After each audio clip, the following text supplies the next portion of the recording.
ابسط طريقه تخليك تقدر تحول شخصيه من مجرد ان هي سطحيه ان هي تكون فخمه وليها دور. السؤال جميل جدا وانا عندي الاجابه، فعزيزي الكاتب خليني احكي لك. احنا هنستلف حاجه بنعملها مع الشخصيات الرئيسيه، وهي ان احنا هنحط للشخصيه دي ماضي، حاضر، ومستقبل، سواء ان ده يتفق او يختلف مع الشخصيه الرئيسيه. يعني لو الشخصيه الرئيسيه هدفها مثلا ده، في الاخر الشخصيه الجانبيه بقى اللي انا عايزاها ما تكونش سطحيه دي هيكون يا اما مثلا الهدف بتاعها يتفق مع بعض النقاط والنهايه مثلا، او يختلف وتكون هي عايزه حاجه مختلفه تماما. يعني مثلا في القصة بتاعتنا عندنا البطل اسمه أحمد وصديقه اسمه عادل. أحمد هو بطل الرواية. أحمد وعادل هيروحوا بيت مسكون بالأشباح عشان أحمد أخته اتخطفت هناك. أحمد أخته اتخطفت فهيروح البيت عشان ينقذها، كده ليه ماضي، حاضر، مستقبل. عادل هنا لو انا عايزه اطلعه كشخصيه سطحيه او كشخصيه ملهاش دور قوي، هقول ان عادل راح عشان مثلا مش عشان اخت احمد، ولكن هو راح عشان عارف ان في هناك كنز مستخبي في مكان ما وهو عايز ياخده. هنا شخصيه عادل هتبان ان هي شخصيه سطحيه تماما.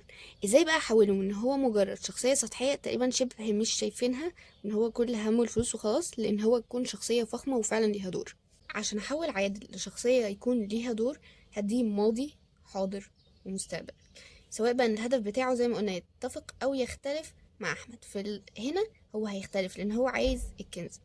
طيب هنقول ان الماضي بتاعه ان عادل عايز يجيب الفلوس دي ليه، لان والدته فاتحه محل حلويات. المحل ده للاسف بسبب ان هما كانوا مستلفين فلوسه فهم متداينين، وخلاص الوقت بتاعهم راح وكده مامته هتتسجن، فهو محتاج الفلوس.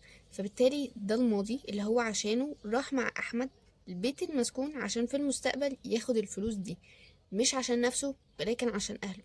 فهنا عادل تحول من مجرد شخصية سطحية جدا لان هو شخصية بتحارب عشان هدف نبيل. كده بدأ يبقى ليه دور.